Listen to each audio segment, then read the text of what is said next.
चरितं देवदेवस्य विष्णो परमतेजसः। सौनक आदि ऋषि प्रश्न कर रहे हैं, किससे? सूत जी महाराज से।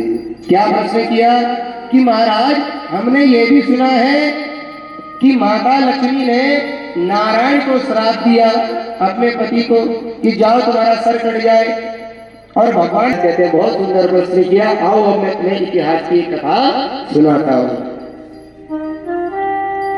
सूत जी महाराज कहते हैं, हजारों वर्षों तक असुरों का संहार करने के बाद जब पूरी सृष्टि जलमग्न हो गई, उस वक्त भगवान शेष सैया में आकर विराजमान हो गए और सो गए। अब यहाँ भगवान जैसी सोए, इतने में फिर से असुरों का उत्पत्ति हो गई और असुरों ने धरती में हाहाकार मचाना शुरू किया। और असुरों ने सबसे पहले स्वर्ग के देवताओं में चढ़ाई करी, देवताओं को वहां से मार के खदेड़। माँ के मन में कौतूहल हुआ कि मेरे नारायण ये क्यों मुस्कुरा रहे हैं, जरा देखो क्या बात है। गहराई से देखा तो भगवान की मुस्कुराहट और ज्यादा बढ़ गई। तो माँ को मन में संदेह हुआ, कहीं लगता है ये मेरी सुंदरता पर तो नहीं हंस रहे हैं। ये शब्द देवी भाव का साफ शब्द में लिखा है कि माँ को कौतूहल हुआ, लगता है मैं कम सुंदर हूँ और मेरी, क्योंकि इनको विश्व सुंदर कहते हैं नारायण को। क्योंकि एक बार झटके से उठा के बच्चे को देखो कितना चिंगार हो जाता है, कितना चिढ़ जाता है वो। और वही प्यार से उठा के देखो तो आपके गले भी लग जाएगा और प्यार से सारे काम को करने के लिए तैयार हो जाएगा। ये बच्चों के लिए नहीं, अभी तो यहाँ सबकी बात बोली जाती है कि किसी भी, चाहे छोटा हो बड़ा हो, उसको झटके से नहीं उठाना चाहिए। अगर आपके ऐसा करने से उसके हृदय को पीड़ा हो गई तो ध्यान रखना, ब्रह्म हत्या समम स्मृतम, ब्रह्म हत्या के बराबर आपको पाप लगेगा। फिर कहते हैं कथा छेदो, कथा सुनते वक्त अगर आप बातें करने लग गए, कथा करते वक्त अगर आप उसमें विघ्न डालने लग गए तो कहते हैं ब्रह्म हत्या समम स्मृतम, ब्रह्म हत्या के बराबर का पाप लगेगा। दाम्पत्यो प्रीति भेदनम, पति पत्नी के बीच में झगड़ा हो रहा है और तीसरा आके उसको और आग में घी डालने का काम करे, तो ऐसा व्यक्ति भी ब्रह्म हत्या का भागीदार होता है। तो उनमें सबसे ज्यादा बड़ा हाल होता है लड़कियों की माताओं का। होता है कि नहीं होता है? बहुत कम होती है जो अपनी बेटी को डांट के फटकार के समझाए, बेटा ये झगड़ा तो रात दिन का है, पति पत्नी का, ये घर में हर किसी के होता है, ये छोटी छोटी चुगलियां हमारे वहां मत क्या कर। मेरा बेटा सही, मतलब घर वालों को, ससुराल वालों को अपना बेटा सबसे बढ़िया लगता है, वो सही है, और बहू बड़ी बुरी लगती है। और वही सास को, यानी कि लड़की के घर वालों को अपनी बेटी ही सही लगती है, दामाद तो हमेशा बुरा ही नजर आता है। बस यही जो झगड़ा है ना कि मेरा सिक्का बढ़िया है और दूसरी का सिक्का खोटा, ये तुलनात्मक भाव जब तक खत्म नहीं होगा तब तक घर के क्लेश खत्म होने वाले नहीं। और जिस दिन लड़के के माँ बाप लड़के को टोकना शुरू कर दे और लड़की के माँ बाप लड़की को डांटना शुरू कर दे, महाराज घर के आधे से ज्यादा झगड़े स्वतः खत्म हो जाएंगे। इसलिए कभी भी अगर ऐसी सिचुएशन हो तो महाराज पति पत्नी के झगड़े के बीच में कभी किसी को, चाहे लड़के के माँ बाप हो या लड़की की माँ हो, बीच में नहीं आना चाहिए। जहां आपने अगर दो जनों के बीच में हस्तक्षेप करना प्रारंभ किया, वहीं से प्रेम और समर्पण खत्म हो जाता है। फिर केवल दुनिया को आपने इन दोनों के बीच में घी डालने का काम किया, आग बढ़ाने की कोशिश करी, तो कहते हैं चाहे वो लड़की की माँ हो या फिर लड़के की माँ, उन्हें ब्रह्म हत्या के बराबर का पाप लगेगा। ये पाप कभी मुक्ति प्राप्त नहीं होती इस पाप से। फिर कहते हैं शिशु मातृ विभेदस्य, माता और बेटे के बीच का जो प्रेम तोड़ता है, यानी कि मां से बच्चे को जो अलग करता है, वो व्यक्ति भी ब्रह्म हत्या का अधिकारी होता है। इसलिए तो कानून में बच्चों की कस्टडी अगर प्राइवेट डिवोर्स होने की बात आती है तो किसको दी जाती है? अधिकांश माताओं को। हो ना हो इन्होंने पढ़ लिया होगा भैया ये श्लोक, है नहीं? क्यों? एक बार के लिए अगर पिता नहीं है तो मां हर स्थिति में पिता का प्यार भी दे सकती है, लेकिन अगर कदाचित मां नहीं है ना तो पिता कभी भी मां जैसा प्यार, पिता का प्यार तो दे देगा लेकिन मां का प्यार नहीं दे सकता। अब वो भैया कपड़े धुलना, बर्तन धुलना, खाना बनाना, लाड़ दुलार करना, वो कौन पुरुष नहीं कर सकते इतना महाराज। तो इसलिए शिशु मातृ विभेदस्य, बच्चा और माँ के बीच में, बच्चे और माँ के बीच में जो दूरी पैदा करवाता है वो भी ब्रह्म हत्या के बराबर माना जाता है। और महाराज ब्रह्मा जी आप कह रहे हो मैं नारायण की नीति भंग करूं, तो ब्रह्मा जी कहते हैं अगर ये काम मेरे स्वार्थ के नहीं लोक कल्याण के है, अगर तुम ये कार्य करोगे तो तुम्हें माँ की कृपा प्राप्त होगी। उसको उठाना नहीं चाहिए, उठा के किसी पेड़ के नीचे डाल दो, वो दीमकों का हिस्सा होता है। तो इसलिए यज्ञ में बचा हुआ जितना भी शेष भाव होगा जो गिरा है अलग, वो आज से तुम्हारा होगा। भाई इतना सुनते ही गदगद हो गए, चलो मेरे बलिदान देने से मेरे वंश के लिए आगे अच्छा होता है तो इससे बड़ा और क्या चाहिए। तो शुरू कर दिया अपना काम।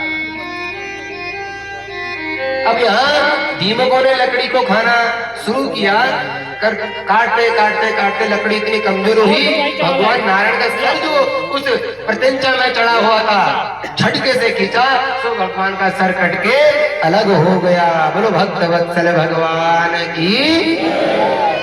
किसने श्राप दिया था?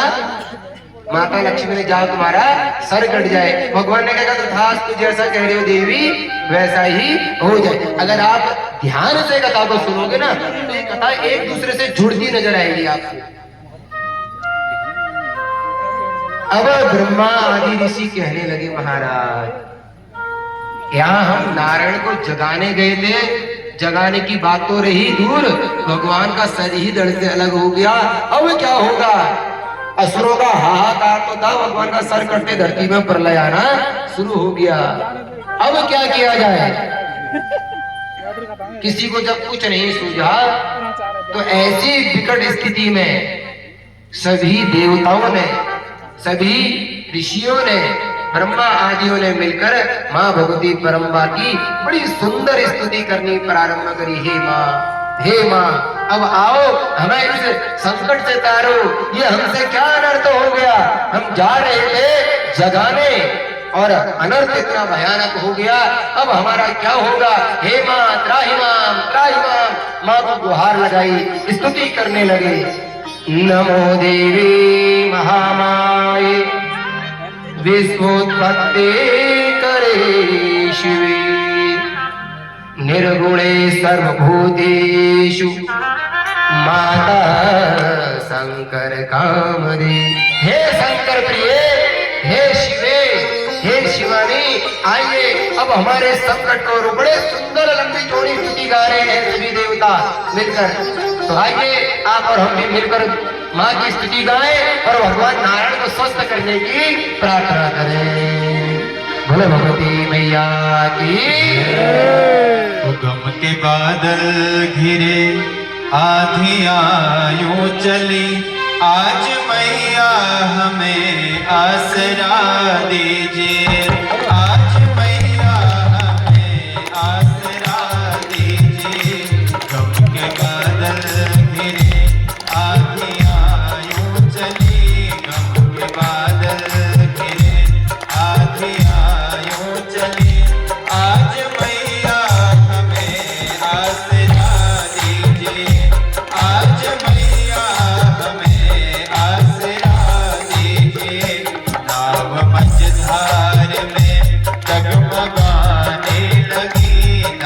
मझधार में डगमगाने लगी, अपने हाथों में पतवारे ले लीजिए।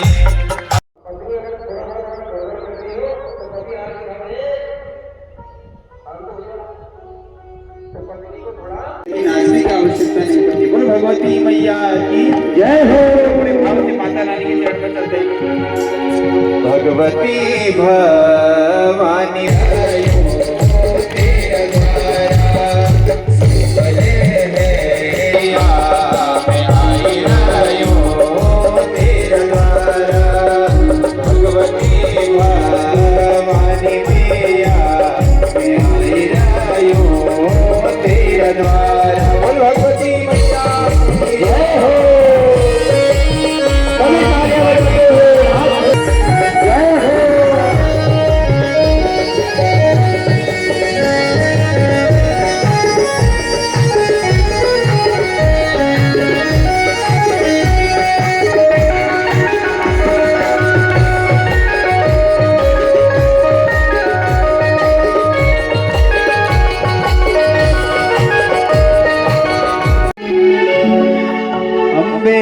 तो है जगदम्बे काले, जय दुर्गे खप्पर वाली, तेरे ही गुण गाए भारती। ओ मैया हम सब उतारे तेरे आरती, मैया हम सब उतारे तेरे आरती।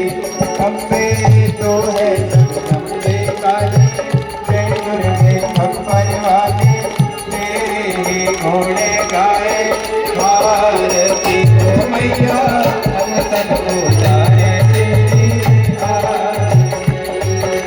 तेरे भक्त जनों पर माता भीड़ पड़ी है भारी, मैया भीड़ पड़ी है भारी। तेरे भक्त जनों पर माता भीड़ पड़ी है भारी, मैया भीड़ पड़ी है भारी।